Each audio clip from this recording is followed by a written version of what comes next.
Hello my dear friends. तो मैं आज का जो मेरा टॉपिक है वो इन लॉज़ के लिए है कि जो सास होती हैं तो वो क्या ऐसा करें कि जिससे कि थोड़ा सा मतलब जो है जो जैसे होता है ना कि बहू में बनती नहीं है या बहू समझती नहीं है, या ये जो रिश्ता है वो थोड़ा सा ऐसा है कि जहाँ पर थोड़ा-सा अंडरस्टैंडिंग की बहुत बड़ी प्रॉब्लम आती है, एक-दूसरे को समझने की बहुत बड़ी प्रॉब्लम आती है। तो मुझे लगता है कि कहीं हद तक अगर ये चीज़ें अगर आप करेंगी, आप बनने वाली सास हैं, आप सास बनने वाली हैं या फिर आप एक सास हैं, तो कुछ अगर आपको लगे तो आप उस चीज़ को इसको नोट कीजिएगा जो मैं कह रही हूँ, और उसको फ़ॉलो कीजिएगा। फिर अगर आप करेंगी तो देखिएगा फिर कुछ ना कुछ चेंजेस तो आएंगे ही, मतलब आपकी और आपकी बहू के रिलेशन में। बाकी मुझसे कोई अगर भूल चूक या कोई गलती हो जाती है तो उसके लिए मुझे माफ़ कीजिएगा।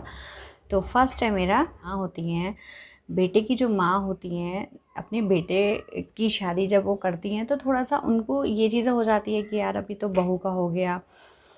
और अपने बेटे की वो केयर पहले भी करती थी, लेकिन शादी के बाद भी वो और ज़्यादा केयर करती हैं। मतलब थोड़ा सा ये कि ये ऐसा नहीं करता है, मतलब बहू को चीज़ें जैसे समझाना कि ये ऐसा नहीं करता। मुझे लगता है कि ठीक है, बेटे की तो आपने इतने सालों से आपने उस बेटे की केयर की, बट अगर आप अपनी बहू की केयर करेंगी तो आप सोचिए, आप उसकी लड़के की जो आपका जो बेटा है वो किसी का हस्बैंड भी है, तो आप उसकी नज़रों में कितनी बड़ी हो जाएंगी, मतलब उसकी नज़रों में आप बहुत ऊंची हो जाएंगी अगर आप अपनी बहू की केयर करना स्टार्ट कर देंगी। बहू की जो केयर है, जैसे बहू ने खाना खाया है, मतलब बहुत सारी चीज़ें होती हैं, वो आप समझ रहे होंगे मैं किस हिसाब से बोल रही हूँ। कि आप बहू की केयर करना स्टार्ट कीजिए, ना कि बेटे की आपने अभी तक की, बेटे की भी कीजिए, लेकिन थोड़ा बहू की केयर थोड़ा ज़्यादा कीजिए। देखिए, दूसरा पॉइंट मेरा ये है कि अपनी बहू की जो कंपेयर है वो अपनी बेटी से कभी नहीं करें। अपनी बेटी से कभी भी अपनी बहू की कंपेयर नहीं करें। आपकी बेटी, आपने जो उसको परवरिश दी है, आपने जैसा, तो वो आपकी बहू में नहीं होगी ना, क्योंकि वो तो कहीं और से आई है। उसकी परवरिश कैसी हुई है ना, उसकी परवरिश उस तरह से हुई है, आपकी बेटी की परवरिश आपने की है, तो वो आपकी बेटी की जैसी कैसे हो सकती है। और ठीक है, जब सास, जैसे हम बोलते हैं सास जो होती है, तो बेटी तो दूर हो जाती है ना, बेटी तो चली जाती है शादी करके, बहू ही हमारे पास होती है। और बहू ने ही हमारे को कोई प्रॉब्लम होगी तो बहू ने ही हमको देखना है ना। बेटियां तो ठीक है 4 दिन 5 दिन रह सकती हैं, आपका केयर कर सकती हैं, उसके बाद तो नहीं कर सकती ना। तो क्यों उस चीज़ को आप कंपेयर करो, है ना। और क्यों नेगेटिविटी लाओ अपने दिमाग में भी, बहू के दिमाग में भी ना।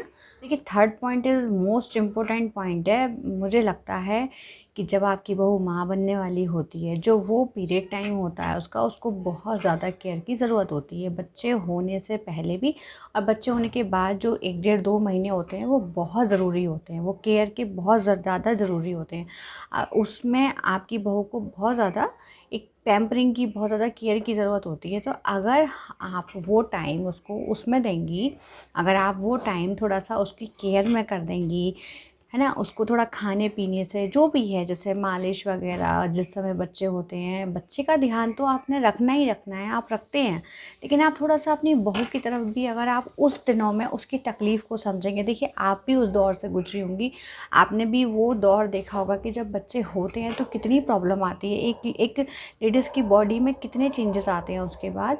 तो जब आपकी बहू प्रेग्नेंट है या प्रेगनेंसी के बाद जब बच्चे ने जन्म ले लिया है, उसके बाद मुझे लगता है कि अगर आपने 1 2 महीने बहू की अच्छे से केयर कर दी, आपने अच्छे से उसकी चीज़ों को समझ लिया, तो वो ज़िंदगी भर आपका एहसान मानेगी, ज़िंदगी भर आप जो बोलेंगे भी ना, वो भी वो सुनेगी।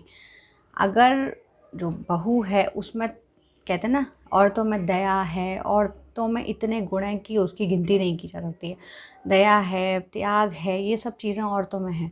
तो अगर आप उसको ये टाइम, आपका ये जो टाइम होता है उसका, अगर आप इस टाइम में उसकी केयर कर देंगे तो वो ज़िंदगी भर आपके लिए करेगी, मतलब ज़िंदगी भर वो आपके लिए करेगी। बनेगी तो उसको भी लगेगा, उसको भी ये फ़ील होगा कि जब माँ बनते हैं वो जो दर्द होता है, वो जो समय होता है, उस समय कितनी ज़रूरत होती है। और उस समय आपने उसका साथ दिया है, तो वो हमेशा आपका साथ देगी। आप जब से घर चला रही हैं, आप सास हैं और आप तब से घर चला रही हैं, आपके हाथ में है सब चीज़ें, आप मैनेज कर रही हैं कैसे क्या करना है, कैसे क्या नहीं करना है ना? वो भी एक औरत है, वो भी आपके घर में आई है, उसको भी समझने का मौका दीजिए, थोड़ी-सी रिस्पॉन्सिबिलिटी उसको भी दीजिए, ताकि उसको भी समझ आ सके कि अब मैं इस घर को चला रही हूँ या अब मेरी रिस्पॉन्सिबिलिटी बनती है ये, तो मैं कैसे उस चीज़ को आगे मतलब कैसे चलाऊँगी, कैसे उस पैसे को मैनेजमेंट करूँगी जो घर में आ रहा है।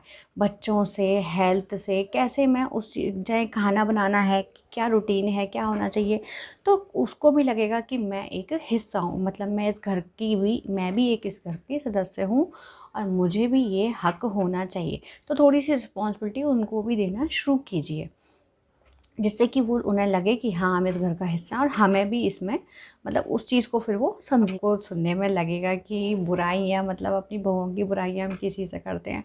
तो देखिए वो एक है कि हम लोग अपनी बातें, हमें भी देखिए बहुएँ भी अपनी बातें शेयर करती हैं, ऐसा नहीं है कि वो नहीं करती होंगी, वो भी अपनी बातें शेयर करती हैं।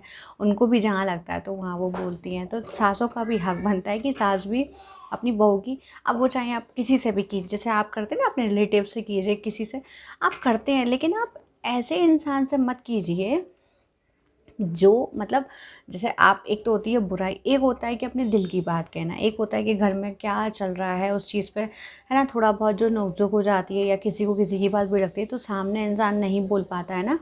और मुझे लगता है कि सामने बोलना चाहिए लेकिन नहीं बोल पाता है। किसी की कमियाँ हम सामने बता देते हैं तो सामने वाला बुरा मान जाता है। बट जहाँ तक मेरा मानना है वहाँ पे उसको उसकी कमी बता दीजिए। अगर वो समझने वाला होगा, वाली होगी, समझने वाला होगा या वाली होगी तो वो समझेगी उस चीज़ को, उसको उसकी कमियाँ लगेंगी। लेकिन अगर आप उसकी कमियाँ किसी और को बताएँगे तो वो उसको सही तो नहीं कर सकता। तो मुझे लगता है कि दूसरों को बताने की बजाय अपनी बहू की कमियाँ आप उसी को बताइए, और बताने का जो तरीका होता है वो थोड़ा-सा आप मतलब, एक होता है ना टोन में, सुनाने के टोन में, ऐसे नहीं, कभी भी कोई मौका पड़े तो उस बीच में आप उस चीज़ को बताइए कि ये कमी है या ये कमी नहीं होनी चाहिए या बेटा ऐसा नहीं होना चाहिए। प्यार से आप उस चीज़ को, मगर दूसरे को शेयर मत कीजिए। मतलब दूसरे को, किसी अनजान इंसान से आप अपनी बहुओं की बुराई मत कीजिए। तो मैं आज जहाँ तक मुझे लगता है कि मैंने इतने जो पॉइंट्स कवर किए हैं, जो मुझे लगे वो मैंने आपके साथ बताए। तो प्लीज़ मुझे कमेंट्स बॉक्स में बताइएगा क्या मैं सही हूँ या गलत हूँ जितना मैंने आपको बोला है। तो देखिए यही है कुल मिला के कि चीज़ें सही रहें, है ना? थोड़ा बहुत एक दूसरे को चेंजेस, अगर अगर हम बोलें बहू में ही कमी है तो ऐसा नहीं, हम बोलें सास में ही कमी है, दोनों में थोड़ा-सा अंडरस्टैंडिंग की कमी आ जाती है तो वहाँ पे चीज़ें ऐसी हो जाती हैं, है ना? तो अगर हम दोनों ही मिलके, सपोज़ दैट हम दोनों ही इंसान अगर थोड़ा-थोड़ा अपने आप को इम्प्रूव करेंगे तो क्यों चीज़ें अच्छी नहीं होंगी? थोड़ा बहुत तो अच्छी होंगी, बिल्कुल अच्छी नहीं हो सकती है, लेकिन थोड़ा बहुत तो अच्छी हो सकती हैं। तो बस मैं यही और आगे भी ऐसे टॉपिक लाती रहूँगी, और आप मुझे कमेंट्स बॉक्स में बताइएगा कि आपको कैसे-कैसे किस-किस टॉपिक पे आपको मेरी वीडियो देखनी है ना? तो मेरी वीडियो को शेयर कीजिएगा, लाइक कीजिएगा और सब्सक्राइब कीजिएगा। Thank you so much.